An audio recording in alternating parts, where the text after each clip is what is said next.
আমাদের ভেক্টর চ্যাপ্টারে যখন অনেকগুলা ভেক্টর একই বস্তুর উপর একই সাথে কাজ করে, লাইক দিস কেস, যে 10 নিউটন, 15 নিউটন, 6, 4, 7, 16, 6টা ভেক্টর, 6টা বল এট এ টাইম কাজ করতেছে। তো এদের লব্ধি নির্ণয় করা অনেকভাবে করা যায়, বাট বেস্ট উপায় হচ্ছে লম্বাংশ উপপাদ্য বা লম্বাংশ থিওরির মাধ্যমে করা।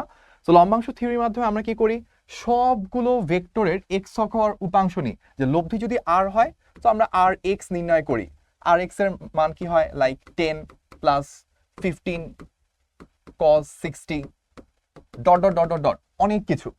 আবার আমরা সিমিলার ওয়েতে সবগুলা ভেক্টরের ওয়াই অক্ষ বরাবর উপাংশ নিই, আর ওয়াই সেটা হচ্ছে কি থাকে, 10 sin 0 প্লাস 15 sin 60, এইভাবে বাদবাকি 6টার নিতে হয়।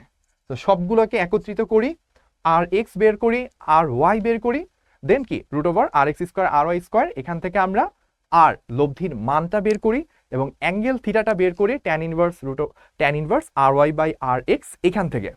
আচ্ছা, এমন হলে কেমন হতো যে আমরা এত বড় ম্যানুয়াল প্রসেসে না করে ক্যালকুলেটরের সাহায্যে জাস্ট 40 সেকেন্ডের মধ্যে এই পুরা 6টা ভেক্টরের লব্ধির মান যদি নির্ণয় করতে পারতাম। গল্প মনে হচ্ছে? আসলে এটা গল্পটা আসলেই সত্য। কিভাবে নির্ণয় করতে হয় চলো দেখে আসি। আচ্ছা, এইটা করার জন্য প্রথমে আমরা যেটা করব, আমাদের ক্যালকুলেটরটা এখন নর্মাল মুডে আছে, আমরা মুডটাকে একটু চেঞ্জ করে নিব। আমরা মুড অপশনে গেলে 2 নম্বরে দেখব কমপ্লেক্স, তো আমরা কমপ্লেক্স মুডে চলে যাব। ক্যালকুলেটরে এই জায়গায় CMPLX কমপ্লেক্স মুড যে চলে আসছে সেটা আমাদেরকে ইন্ডিকেট করবে। এবার আমাদের প্রথম ভেক্টরটা যদি চিন্তা করি, সেটা 10 নিউটন 0 ডিগ্রি অ্যাঙ্গেলে আছে। সো আমরা যেটা করব, ব্র্যাকেট দিব, 10 নিউটন লিখব, এবার আমরা একটা অ্যাঙ্গেল দেব, শিফট দেন এ, তাহলে এখানে একটা অ্যাঙ্গেল সাইন চলে আসবে। এবং খেয়াল করব 10 নিউটনটা 0 ডিগ্রিতে আছে, সো আমরা ইউজ করব 0। তো প্রথমটা আমরা ইউজ করে ফেললাম। দ্বিতীয়টা আমরা আবার ব্র্যাকেট স্টার্ট করলাম, দ্বিতীয় ভেক্টরটা ছিল 15 নিউটন, সো আমরা ইউজ করতেছি 15, অ্যাঙ্গেল দিলাম, শিফট এ, এটা দিলে অ্যাঙ্গেল চলে আসবে। এরপর সেকেন্ড ভেক্টরটা আছে 60 ডিগ্রি অ্যাঙ্গেলে, সো আমরা 60 ইউজ করে ফেললাম। এবার আমরা 3 নাম্বার ভেক্টরটা, সো আবার ব্র্যাকেট স্টার্ট হবে। 3 নাম্বার ভেক্টরটার মান ছিল 6 নিউটন, সো 6 ইউজ করলাম, আবারও শিফট দেন এ, তাহলে আমাদের চলে আসবে হচ্ছে অ্যাঙ্গেল, এবং এটা এক্স অক্ষের পজিটিভ দিকের সাথে 90 ডিগ্রি অ্যাঙ্গেলে আছে, সো আমি 90 ইউজ করলাম। 3 নাম্বারটা আমরা ইনপুট দিয়ে দিলাম। এবার আমাদের 4 নাম্বার ভেক্টরটা, যেটার মান হচ্ছে 4 নিউটন, এবং এটার অ্যাঙ্গেল দেখবেন এক্স অক্ষের ঋণাত্মক দিকের সাথে আছে 20 ডিগ্রি, তার মানে এক্স অক্ষের পজিটিভ দিকের সাথে 180 মাইনাস 20, দ্যাট মিনস 160। তো আমরা 4 নাম্বারটা ইউজ করে ফেললাম। তারপর আমাদের 5 নাম্বার ভেক্টরটা, সেটা হচ্ছে মান 7 নিউটন, এবং সেটার অ্যাঙ্গেল ওয়াই অক্ষের ঋণাত্মক দিকের সাথে 10 ডিগ্রি, তার মানে এক্স অক্ষের পজিটিভ দিকের সাথে 270 মাইনাস 10, তার মানে 260।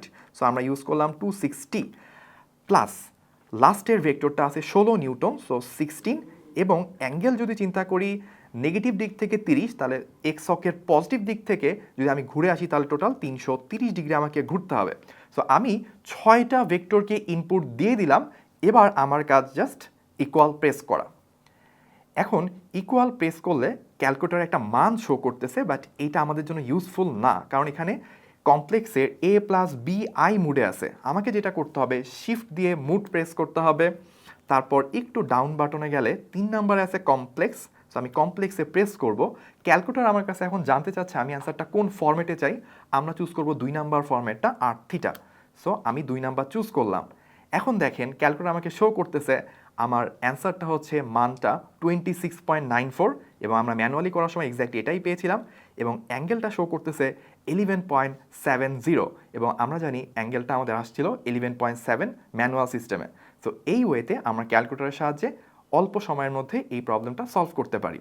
এখন আরেকটা ক্যালকুলেটরের সাহায্যে চলো দেখে নিই এই প্রবলেমটা কীভাবে সলভ করতে হয়। যাদের কাছে ক্যাসিও ক্লাসউইজ 991EX এই মডেলের এই ক্যালকুলেটরটা আছে, তারা এই প্রবলেমটা সলভ করতে হইলে একই সিস্টেম, ফার্স্টে মেনুতে যাব। এবার 2 নম্বরে আছে আমার কমপ্লেক্স মুড, সো আমি 2তে গেলে কমপ্লেক্স মুড চলে আসবে। এখানে আমরা ছোট্ট একটা আই বাটন দেখতে পাবো, যা আমাদেরকে কমপ্লেক্স নাম্বার বা কমপ্লেক্স মুড ইন্ডিকেট করবে। এবার আমাদের প্রথম কাজ, প্রথম ভেক্টরটা 10 নিউটন বসালাম, অ্যাঙ্গেলটা আগের মতোই শিফট দিয়ে, এখন আমার অ্যাঙ্গেলটা আছে ইএনজি এই বাটনটাতে।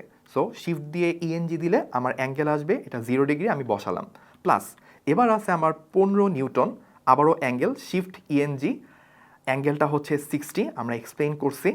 তারপর আমাদের তৃতীয় ভেক্টরটা সেটা হচ্ছে 6 নিউটন এবং এটার অ্যাঙ্গেলটা আমরা এক্সপ্লেইন করেছিলাম 90 ডিগ্রি, প্লাস এবার আমাদের 4 নিউটন চতুর্থ ভেক্টর।